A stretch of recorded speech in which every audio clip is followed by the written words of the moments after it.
Blood is a body fluid or connective tissue in humans and other animals that delivers necessary substances such as nutrients and oxygen to the cell and transports metabolic waste products away from those same cells.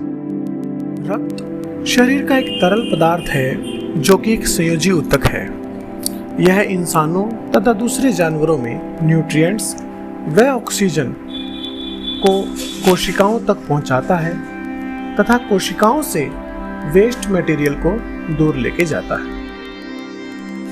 Hello friends, मैं आपका अपना सूरज कुमार आज आपको science के एक topic blood अर्थात रक्त के बारे में जानकारी दूंगा। तो आइए शुरू करते हैं। ब्लड के 4 ग्रुप हैं, ए, बी, ए बी तथा ओ, जो आगे फिर 2 भागों में बटे हुए हैं, plus minus. A B universal recipient हैं और ओ यूनिवर्सल डोनर है, अर्थात ए बी सभी से ब्लड ले सकते हैं और ओ सभी को ब्लड दे सकते हैं।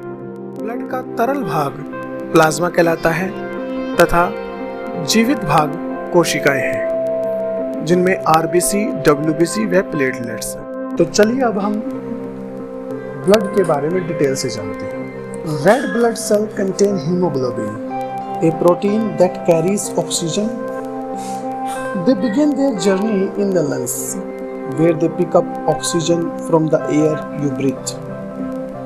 Then they travel to heart, which pumps out the blood, delivering oxygen to all parts of your body.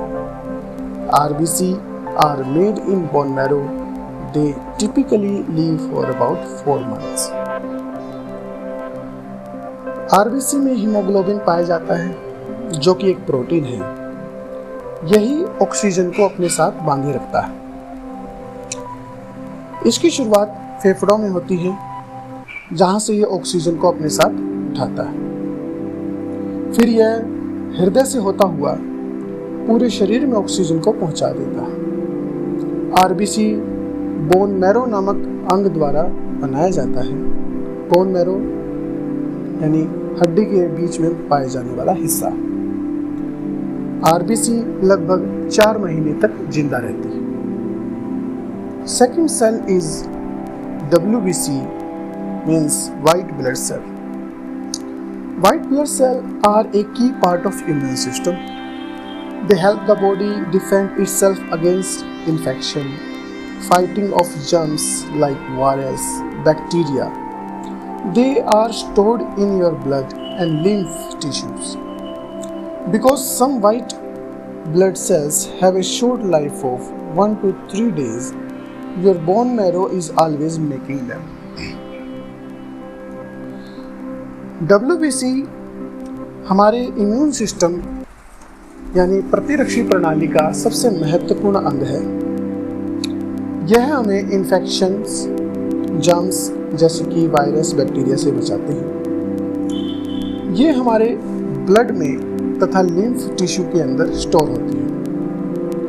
क्योंकि इनका जीवन 1 से 3 दिन का होता है, इसलिए बोन मैरो इन्हें लगातार बनाती रहती है। नेक्स्ट सेल इज प्लेटलेट्स और thrombocytes. Platelets are tiny blood cells that help your body form clots to stop bleeding. When a blood vessel breaks, it sends out signals to the platelets. The platelets then rush to the gather in area and help seal off the leak forming a clot. Platelets बहुत ही छोटी कोशिकाएं होती हैं जो चोट लगने पर घाव को भरती हैं। जैसे ही कहीं चोट लगती है, ये वहां पहुंचकर उस हिस्से पर एक परत जमा देती है जिसे क्लोट कहते हैं। Next and the last part of blood is plasma. Plasma is often forgotten part of the blood. While all the cell mentioned before carries important role, all of them floats in a yellow liquid called plasma. Blood plasma is made up of 90% of water. It contains nutrients, protein, hormone, waste product, forming the largest part of the blood. Plasma की बात आमतौर पर नहीं की जाती, जबकि plasma रक्त का सबसे बड़ा हिस्सा है। इसी के अंदर मौजूद होती है nutrients, protein, hormone, waste product. Plasma में ही सभी कोशिकाएं तैरती हैं। प्लाज्मा 90% पानी होता है। उम्मीद है आपको ये वीडियो पसंद आई होगी, तो इसे लाइक एंड सब्सक्राइब करें। Thank you.